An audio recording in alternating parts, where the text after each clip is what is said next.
వెంకటేశాయ నమః. ఈ శరీరం మాత్రమే పోతుంది, కానీ ఈ లోపల ఉన్నటువంటి ప్రాణశక్తి పోదు. ప్రాణశక్తి, జీవశక్తి, సృష్టి అంతా ఉంటుంది. పంచభూతాల నుంచి వచ్చిన శక్తి పంచభూతాల్లోనే లీనమై ఉంటుంది. పంచభూతాలు అంటే ఏమి? వాయువు, గాలి, నీరు, భూమి, ఇలాంటి పంచభూతాలు. కనుక పంచభూతాల నుంచి వచ్చిన శరీరము పంచభూతాలతోనే ఉంటుంది. నత్తే వాహం జాతు నాశం నత్వం నేవే జనాధిప నా భవిష్యామ సర్వే. భవిష్యత్తులో ఉండకుండా పోరు, గతంలో కూడా ఉన్నారు. అయితే నీకు తెలియని విషయం ఏమిటి అర్జున? నీకు నాకు కూడా కొన్ని వేల జన్మలు జరిగాయి. నువ్వు అప్పుడున్నావు, నేను కూడా ఉన్నాను. కానీ నీకు ఆ ఉన్నాను అనే జ్ఞానం నీలో లేదు. ఎందుకు లేదు? తత్వం నీకు తెలియదు, సత్యం నీకు తెలియదు, తత్వజ్ఞానం నీకు లేదు. పరమాత్ముడు ఎంత మహాద్భుతమైనటువంటి జ్ఞానం చెప్తున్నాడంటే,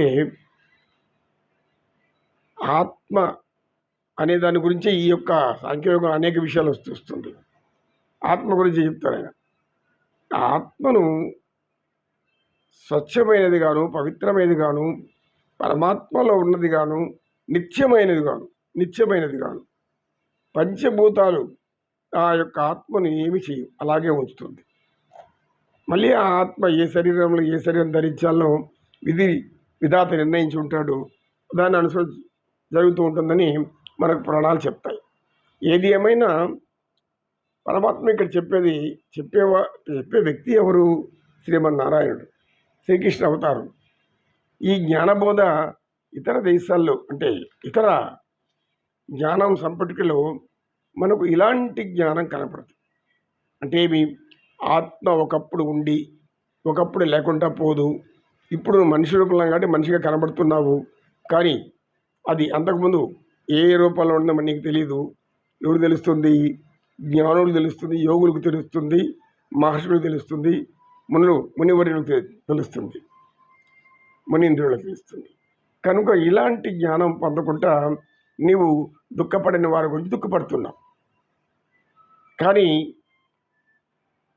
జ్ఞానం ఏం చెప్తుంది? జ్ఞానయోగం అంటే పరమాత్ముడు ఏం చెప్తాడంటే, దివ్య జ్ఞాన స్వరూపులు ఎవ్వరు కూడా ఈ యొక్క ఆత్మను లోపల పెట్టుకొని నేను పోయాను, నేను చనిపోతానని భయం పెట్టుకోను, లేకపోతే నేను ఏమైపోతానో భయం పెట్టుకొని రకరకాలుగా బాధపడుతూ ఉంటారు. అనేక విధాలుగా అలా బాధపడద్దండి. ఎందుకంటే మీలో ఉండే ప్రాణశక్తి అది మళ్ళీ ప్రాణంలోనే ఉంటుంది. కానీ ఇక్కడ ఏంది? శరీరం మారిపోతుంది. ఈ శరీరం అనేక మార్పులు చెందుతుంది కదా, కనుక మార్పులకు అనుగుణంగా పోవాల్సిందే. అద్భుతమైనటువంటి మహాజ్ఞానం సంపద ఇది. ఒక గ్రామంలో ఒక గొప్ప జమీందారు ఉండేవాడు. ఈ జమీందారు అందరికీ తన పూర్వీకులు సంపాదించిన జమీనాలో, ఆ జమీందారీ పరిగణనలో ఉన్నటువంటి అనేక గ్రామాలకు అతను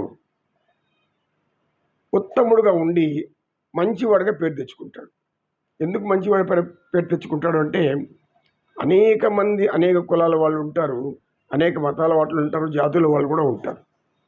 ఆయన ఈ తేడాలు ఏమి చూపెట్టకుండా వాళ్ళని మనుషుల్లాగే చూశారు. అంటే మీ అందరూ మనుషులే. ఈ మనుషులు కనుక ఎవరెవరు బాధల్లో ఉన్నారో, అవస్థల్లో ఉన్నారో వాళ్ళని ఆదుకుంటూ వచ్చాడు.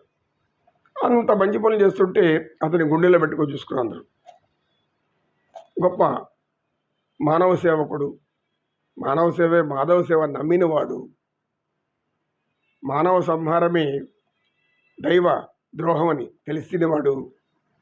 కనుక మానవులను తృప్తిపరిస్తే వాళ్ళలో ఉండే ఆత్మ తృప్తి పడుతుంది. ఆత్మ ఎప్పుడు తృప్తి పడుతుందో అది పరమాత్మకు నైవేద్యం అవుతుంది. ఎప్పుడు ఆత్మ ఏ సమయంలో ఎవరి చేత, పరిపాలకులు కానీ ఎవరైనా కానీ అందరినీ సంతోషపెట్టగలిగి, అందరినీ ఆనందింపజేయగలిగి, అందరికీ సరైన రీతిలో ఎవరెవరికి అవస్థల్లో ఉంటారో వాళ్ళని కాపాడుతూ వైద్య సహాయం కానీ అన్ని సహాయాలు చేస్తూ ఉంటారో అటువంటి వాళ్ళని గుండెల్లో పెట్టుకుంటారు. ఇది సహజమైనది. ఎందుకు? మన దేశంలో పేదవారు ఉన్నారు, ధనవంతులు ఉన్నారు, ఇంకా ధనవంతులు ఉన్నారు, కోటీశ్వరులు ఉన్నారు, ఎంతో సంపాదించేవాళ్ళు ఉంటారు. వాళ్ళు పుణ్య కార్యక్రమాలు చేస్తూ ఉంటారు. అందుకని మన సనాతన ధర్మంలో పుణ్య కార్యక్రమాలు ధనమున్న వాళ్ళు ఎందుకు చేస్తారు అంటే, తాము సంపాదించాము, ఈ సంపాదనలో కొంత భాగం లేని వాళ్ళకి పంచాలి. కర్మానుసారం లేని జన్మ వచ్చి ఉంటుంది, కష్టాల జన్మ వచ్చి ఉంటుంది, ఎలాంటి జన్మలో వస్తాయి. కనుక వాళ్ళకి మనం సహాయం చేసామంటే భగవంతుడు మనకు ఆనందం ఇస్తాడు, సంతోషం ఇస్తాడు, సద్గతిని ఇస్తాడు. ఈ విధంగా ఆలోచించేవాడు. కనుక ఆ జమీందారు ఒకరోజు ఉన్నట్లుండి అనారోగ్యంతో మరణించాడు. మరణించగానే అన్ని గ్రామాల వాళ్ళంతా వచ్చేసారు. వచ్చి ఓమని భరోమని ఏడుస్తున్నారు, బాధపడుతున్నారు, దుఃఖపడుతున్నారు. అయితే ఆ జమీందారు పరమ భక్తుడు, పరమ జ్ఞాని కూడా. అంటే ఇలాంటి సత్యాన్ని తెలుసుకుని జీవిస్తూ ఉండేవాడు జమీందారు. అందుకని అతన్ని అనేక మంది పుణ్యాత్ముడు, ధర్మాత్ముడు, అనేక మంచి పనులు చేశాడు. అతని కోసం ఊరి ఏడుస్తున్నారు. కొంతమంది అయితే శోధ పడిపోయారు, కొంతమంది ప్రాణాలు కూడా పోయగొట్టుకున్నారు. ఎందుకు ఇంత గొప్పవాడు పోయాడని. ఎంత గొప్పవాడైనా, ఎంత చెడ్డవాడైనా, ఎంత దుర్మార్గుడైనా, ఎంత మంచివాడైనా శరీరం విడిచిపెట్టవలసిందే అనేది జ్ఞానం ఉన్నటువంటి ఆ జమీందారు. అప్పుడు ఒక జమీందారు ఏం చేశాడంటే, ఆయన అప్పటికే ఒక ధ్యానంలో ఉన్నాడు. కనుక ఆ ధ్యానం చేత అక్కడ ఉన్నట్టు వచ్చిన వారందరికీ వినపడింది, అయ్యా జమీందారు శరీరం మాత్రమే పోయింది, ఆయనలో ఉన్న ఆత్మ పోలేదు. అంటే ఆయనలో ఉన్న మంచి బుద్ధి పోలేదు.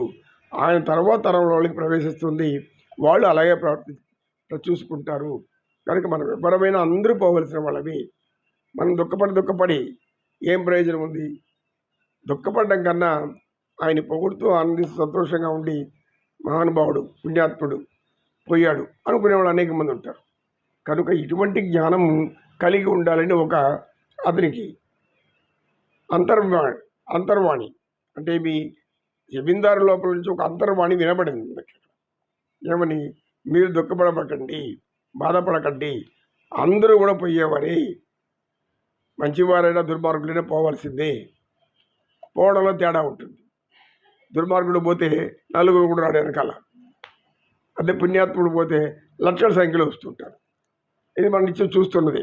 మంచివాడు పోతే అనేక మంది వస్తారు, దుర్మార్గుడు పోతే పోయినాడు, రాక్షసుడు, దుర్మార్గుడు, దరిద్రుడు, పేడ వదిలిపోయింది ఇలా అనేక మాట్లాడుతుంటారు. ఇది లోక సహజము. కనుక అర్జున, నేను మరణిస్తారు, వీళ్ళు నా బంధువులు మరణిస్తారు, నా జాతి వాళ్ళు మరణిస్తారు, ఇలా నా కులం వాళ్ళు నశిస్తారు, చనిపోతారు, నేను కారణమవుతాను. నువ్వు కారణం కానే కాదు, నేను చెప్పినట్లు వినడమే నీ పని, నీ ధర్మం అని పరమాత్మ స్పష్టంగా ఈ యొక్క శ్లోకంలో చెప్తారు. ఇది మనం అందరం కూడా గ్రహించాల్సింది, పరమాత్ముడు అర్జునుడికి మాత్రమే చెప్పింది కాదు, సర్వ మానవులకు కూడా ఈ యొక్క జ్ఞానం మొదటి నుంచే రావాలి. అదే కదా ఇందాక చెప్పుకున్నాం, మనం ఏ పని చేసినా దాన్ని ఆత్మ కంటిస్తుంటాం కదా, తెలియకుండా అంటుంటాం, అదే పుణ్యాత్ముడబ్బా, ధర్మాత్ముడబ్బా ఇలా అంటుంటాం. కనుక ఇవన్నీ కూడా మనకు తెలియకుండానే వస్తున్నాయంటే సనాతన ధర్మం, సనాతన జ్ఞానం మనలో జీర్ణించుకుపోయి ఉంది. అది మనం గ్రహించలేక అనేస్తూ ఉంటాం. ఆత్మ అంటాం, కానీ శరీరం అనం కదా. చనిపోయిన ఈ శరీరాన్ని పలాని శరీరం అని కూడా అంటాం కదా. అదేవిధంగా మంచివాడైనా చెడ్డవాడైనా పుణ్యాత్ముడు, ధర్మాత్ముడు, పాపాత్ముడు, కర్మాత్ముడు.